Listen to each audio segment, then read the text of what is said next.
Fala galera, chegamos então a esse quinto episódio de The Walking Dead Dead City na sua segunda temporada, um episódio que manteve muito da coerência narrativa que se estabeleceu por um milagre zumbi desde o início dessa temporada aqui. E cara, a gente chegou praticamente assim, já nessa parte final da temporada. A gente não tem uma confirmação ainda de uma terceira temporada, o que se tem é boatos, tá? Até que se tenha oficialmente confirmado pela MC, tudo que a gente tem é boato. Então, eu tô muito, cara, esperançoso que se tenha uma continuidade dessa história de Dead City, mas tem um parênteses, tá? Tem os dois últimos tais episódios da temporada que não foram entregues ali pra crítica americana, que podem ter alguma surpresa. E, cara, eu tô bastante curioso, assim, que tipo de surpresa que pode acontecer para ter sido guardada as 7 chaves pela MC e não ter sido entregue para os críticos americanos ali.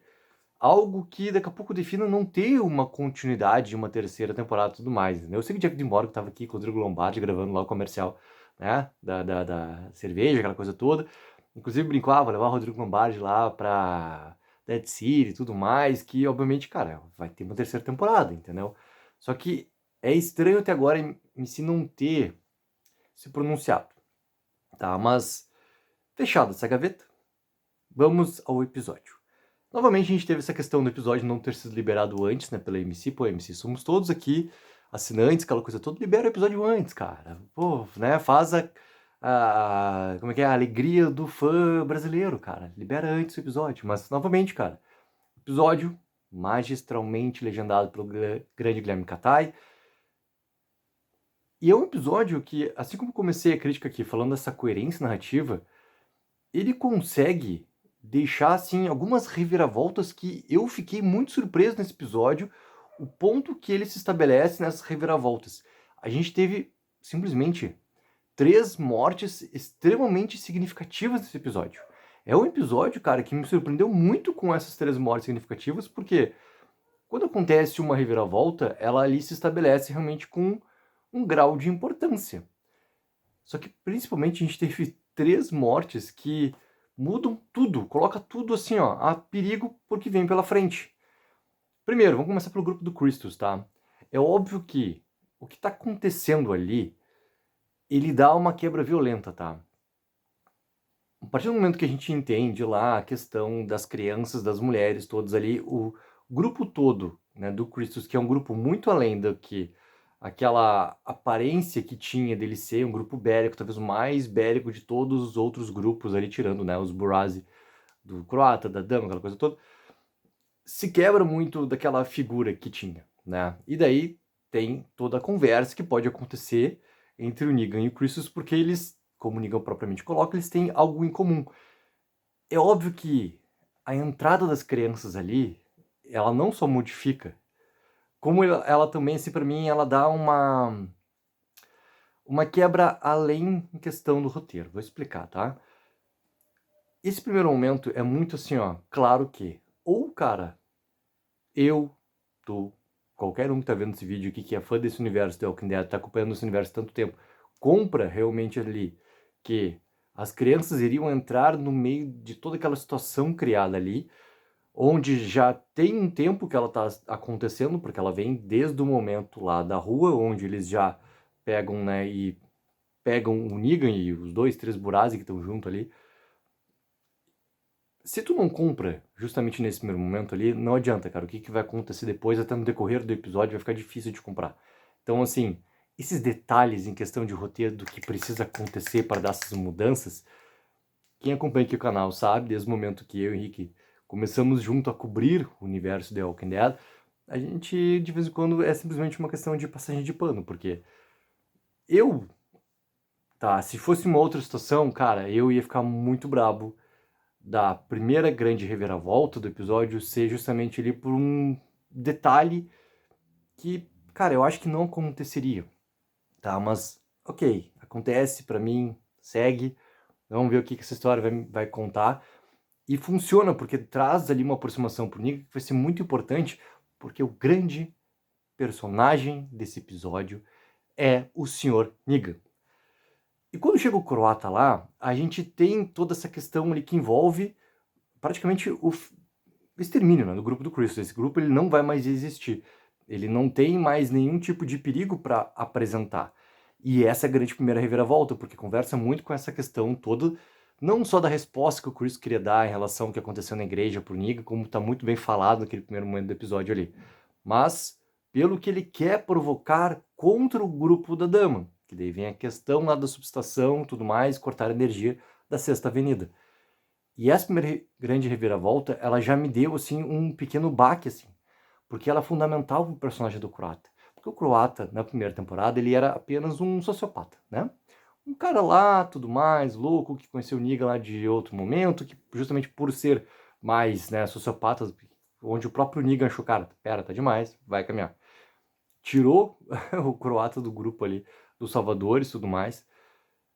Ele estava completamente inferiorizado em relação à Dama, em relação ao instrutor da Dama.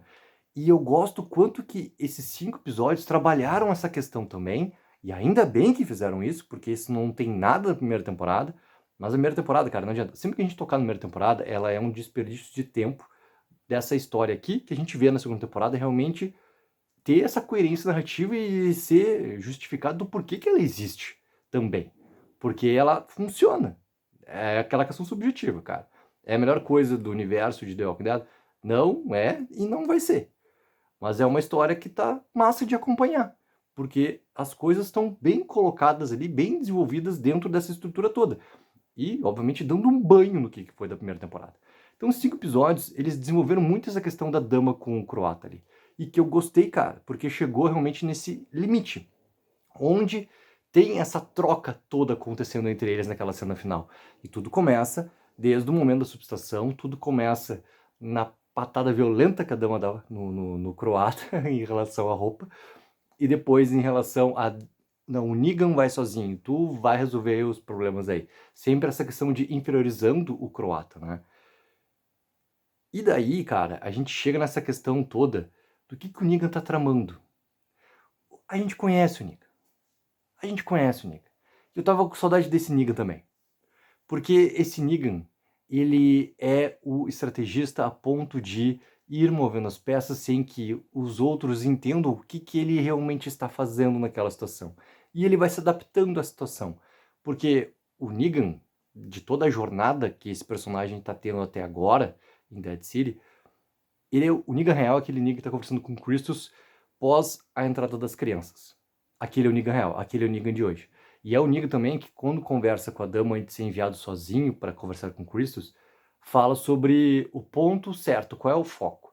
O foco não é o momento, é o propósito. O propósito é realmente ele acabar com a última imposição colocada da Dama e ir embora com essa família, que teoricamente ainda está a caminho. E esse é outro ponto onde fica tudo né, colocado em risco a partir de agora, porque quem tinha esse controle, teoricamente, era a Dama. Então tudo está em risco também ali. E daí o Negan vai jogando essas peças todas no decorrer do episódio, cara, que eu adorei. Ele toma essa grande patada ali, né, que o próprio croata faz quando chega lá na casa do Christos e mata todo mundo, mata geral. Mas a questão simbólica do rato. A questão simbólica do rato, cara, é muito bem feita no episódio. Porque eu acho que até o episódio não precisava colocar no último momento o Negan limpando sua bota com sangue. Tava claro que era o Negan. Tava claro que era o Negan. Tava claro que não era o croata que ia fazer aquilo ali. Não podia ser qualquer, né, nenhum outro personagem, porque, cara, eu acho que eles ainda têm um mínimo de senso de não criar ali um mistério onde não precisava criar um mistério. Ou seja, só podia ser o Negan, ponto, acabou. E, ok, botaram aquela cena do Negan sorrindo. Cara, aquela cena assim, é gloriosa por causa do sorriso do Negan. É gloriosa por ver ele realmente, cara, sendo o finalizador de toda a estratégia que ele criou durante todo o episódio ali. De movimentando essas peças e fazendo realmente entrar aquele confronto decisivo, porque ele sabe que ele não vai ter outra alternativa na real. A conversa com a Dama naquele primeiro momento do episódio, antes de partir lá para encontrar o Christos, é claramente para ele que a Dama vai permanecer com ele ali preso. Não importa o que ele faça, não importa o que ele cumpra, não importa o que aconteça, ele vai permanecer ali preso e sempre tendo que cumprir tudo que tiver que cumprir por causa, né, da consequência que é ver a sua família morta. Então, ele movimenta pra colocar um contra o outro e dá certo. Por quê? Porque ele é o Negan, cara. Porque ele é o Negan e esse é o Negan. Esse é o Negan. O Negan não é só o Negan do Subiu, não é só o Negan do Little Pig, não é só o Negan que a gente conheceu no começo dele de The Walking Dead, não é só o Negan que depois se transforma em The Walking Dead, não é... Ele tem talvez assim, um lapso de momento onde tem flashes desse Negan, naquela parte de primeira temporada, quando tem o encontro que ele faz com os Burazi, que estão indo atrás dele e da Meg e tudo mais. Tá, aqueles outros dois personagens lá que também tipo, não importa pra porcaria nenhuma, né? Só estavam lá junto com o grupo da Meg, lá ajudando, né? Meg e o Negan, aquele momento lá de temporada, e o Negan pega e joga um dos Burazi lá, do segundo andar lá. Talvez aquele lá tenha sido um momento flashes, assim, de o verdadeiro Negan, que nessa segunda temporada tá muito bem realizado. E chega nesse ponto de ser esse verdadeiro movimentador ali de peças para chegar no ponto que ele quer chegar, e ele vai chegar, sem que ninguém perceba o que ele realmente está fazendo. É o Negan, cara. É o Negan do sorriso limpando sua bota ali depois de tudo que aconteceu. E daí a gente chega para esse segundo grande ponto, tá? Que até eu vou colocar assim, antes do que acontece no episódio, mas como segundo grande ponto, porque envolve o Negan. A questão da dama e a sua morte no final. Segundos antes do episódio, a gente tem a última conversa da Meg com o Herschel Jr. ali sobre a dama. Onde o Herschel Jr. coloca o que ainda não tinha contado para Meg, algo que a gente já tinha descoberto, mas é algo que está finalizado também. Então toda a teoria do Herschel ir pro lado da dama meio que se concretiza nesse momento, tá? Porque não tem como a dama ter sobrevivido naquele momento lá. Não tem como o croata sair, voltar e salvar a dama lá. Não tem como a dama milagrosamente ter saído daquela posição que ela estava com fogo ao redor dela ali. Pra mim é o final da dama e que é esse grande ponto, cara, onde o episódio também, assim, ó, acaba com uma personagem que eu tava gostando na segunda temporada, e eu gosto de ser surpreendido também quando tem essas coisas na trama do nada, onde tu ainda tem uma força que é pior ainda que a dama, que é o croata no controle. Mas que tem o Negan ali do lado do croata, que obviamente vai ter essa ofensiva contra ele ali. Mas agora tu tira, né, alguém que estava no poder, alguém que era capaz de fazer o que fosse para conseguir seus objetivos, mas ela ainda tinha uma sobriedade no seu pensamento. Agora tu colocou um psicopata por completo no controle de tudo que tá ali colocado e que a gente viu, segundo os anos do episódio, o que ele pode fazer quando ele pega e executa todo mundo lá na casa do Christos, inclusive o próprio Christos. Então, essa segunda, cara, reviravolta, assim, do que tá apresentado, eu achei muito bem feita, porque ela encerra bem também uma trama que a gente viu ser construída no decorrer da temporada. O que tinha de inferioridade do croata para a dama, a força que tem a colocação de volta ali do croata para ela, e ainda como se constrói a mordida, o empurrão, puramente defesa, e cai o negócio e já vela no chão. Gostei, cara. Gostei. E vamos voltar para um outro ponto, porque se tu tira ao mesmo tempo ali, né, a parte mais violenta que tu tinha das gangues, o grupo do Christos, que tinha uma grande motivação do porquê ser daquela forma lá. Tem essa humanizada, que é importante para mim, muito mais pela construção do Negan, porque eu já botei antes aqui na crítica o detalhe das crianças lá. Vamos seguir. Tu tira a dama, tu coloca alguém que é mais impulsivo e um sociopata no comando. Beleza. Só que tu tem a relação da Nova Babilônia lá que se desconstrói também. O que eles iam dominar, né, o grupo ali da Roxana, era claro, né? Porque a Navaes também era uma personagem completamente impulsiva. Ela é o croata da Nova Babilônia, né? Só que menos capacitada, digamos assim. Muito atrapalhada. Muito atrapalhada.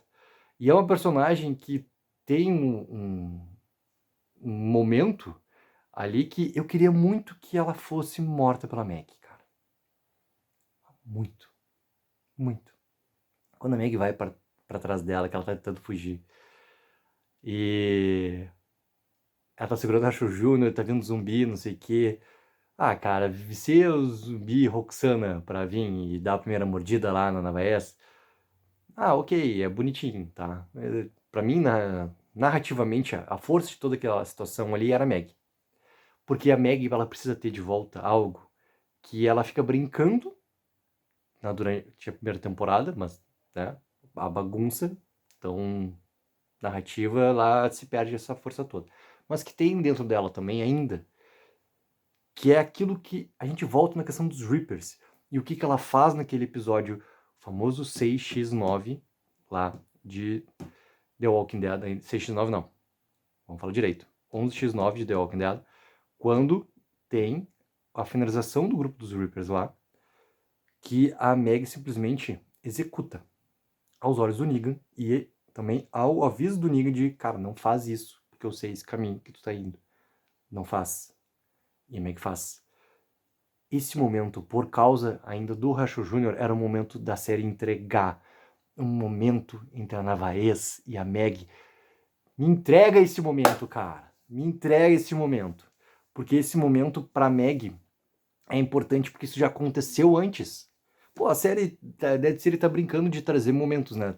Trouxe um momento da lembrança lá da Meg com o Glenn lá atrás, o Kit Kat, daí agora tem o Rachel Jr. falando um momento lá, também da última temporada de The Walking Dead, que ele ficou, né, com a arma empunhada ali contra o Negan, e por que ele não atirou, aquela coisa toda. Entrega, cara, deixa a Meg executar a Navaez, porque a Meg também precisa disso. E o episódio tá te entregando os motivos do porquê que ela vai fazer isso. Ela vai fazer isso por causa do Rachel Jr. E ela vai fazer isso porque é a alternativa que ela tem que tomar nesse momento. Entrega. Não precisa botar zumbi Roxana lá pra vir atrás dela e pegar da primeira mordida, entendeu? Eu acho que esses momentos todos ali, dessa reviravolta toda de morte na vez, eu acho que talvez seja a coisa mais óbvia que estava desenhada para acontecer, porque ela não tinha a menor capacidade de ser uma liderança, e aqueles 2, 3 que ela estava ali junto ainda, né, vivos depois de tudo que acontece no Central Park, até eles conseguirem chegar ali onde está o grupo da Roxana, cara, também é um grupo completamente assim, mal treinado, né? Porque eu sei que The Walking Dead tem esses problemas todos de não conseguir entregar situações tensas sempre bem realizadas, tô falando tecnicamente. Aquele momento todo ali é muito bem construído para ter execução, e tem a execução da Roxana que tá muito bem feita, cara. O melhor momento da vez na série. É, tô ouvindo o discurso lá da Roxana, bom, dá o chutão, acabou. Não tem mais discurso teu. Pô, cara, nesse momento eu ri porque, tipo, pô, é isso, cara. O que vai deixar ela discursando ali pra galera? Executou, beleza, massa, executou. Pô, legal. Aí depois quando começa a entrar toda a ação da cena, putz, cara, eu não gosto desse trabalho de direção que tá tendo em Dead City nesses momentos de ação pra realmente ter atenção. E ali é mais um momento, porque daí entra essa questão do roteiro, de deixar a Meg matar ali a Navaez, ter esse confronto e ela matar a Navaez, e pra Meg também ter, de novo, sabe, esse lado negro dentro dela ali crescendo e tudo mais. E daí também tem essa questão ali técnica, cara. Puramente de direção. Seja da movimentação, tá tendo da parte dos atores em si, mas como tu tá gravando realmente essa movimentação toda para dar mais ritmo e criar tensão daí sim junto com a edição. E falta. Tem coisa que falta. Eu já tinha falado isso há 2 episódios atrás, quando a gente chegou no Central Park. Aqui falta de novo, tá? Então, tirando esses detalhes, pô, cara, talvez a reviravolta, por melhor que ela seja, ela também estava clara que iria acontecer. A quarta reviravolta é a chegada do Bruegel. A chegada do Bruegel ali, ela é algo que não estava tão bem assim pensada pela dama antes que poderia acontecer. Porque ele vai, na verdade, atrás de quem? A Nova Babilônia. Né? É atrás disso que ele vai, teoricamente é isso. E ao mesmo tempo vai ter agora essa aproximação dele com a Meg. Porque onde está o metano, a Meg tem essa informação, por causa que foi entregue antes para o Negan. O que eu gosto do episódio é que ele se encerra, tá? De uma maneira onde está tudo, cara, a perigo pro que vem pela frente. Tudo é perigo. Ele tem essa reviravolta, ele tem essas mortes todas que transformam o jogo daqui para frente, e ao mesmo tempo encerra essa questão da dama com o Rachel Jr., onde se volta novamente ele pro lado da Meg, e tu tira essa questão toda de perigo do que poderia acontecer, que é algo que o episódio ainda vai trabalhando ali, né?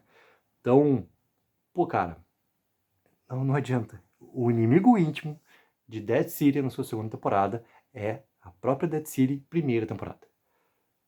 E sempre falando, né? Vamos reforçar o ponto. Vai ser a melhor série do universo The Walking Dead? Não vai ser. Mas tá bom. Tá fazendo sentido. Entendeu? É uma trama que tá realmente fazendo sentido. E é uma trama que tá avançando. Sem esquecer o ponto que Negan e Maggie estão. Que agora, na segunda temporada, estão muito melhores desenvolvidos do que estavam na primeira temporada. E é isso que eu esperava, na verdade, que eu torcia, que eu rezava pro Deus zumbi que acontecesse na segunda temporada de Dead City. Então, cara, coloque nos comentários o que acharam sobre esse quinto episódio aqui. O que vocês esperam que aconteça na próxima semana no sexto episódio, que a gente vai chegar ao mesmo lugar que os críticos americanos já estão. E daqui pra frente, da semana que vem pra frente, no 7 e no 8, é tudo novo pra todo mundo. E o que pode acontecer em Dead City, tudo mais. Galera, a live, obviamente, né, não vai acontecer às 8 horas da noite, porque são o quê? 7h40 eu tô acabando essa crítica aqui. Acabei de assistir o episódio, já vim aqui gravar. Mas a live será hoje, 22 horas, tá? Porque não tem como ficar sem live, eu quero conversar com vocês também. Take 04, viva o sonho aqui.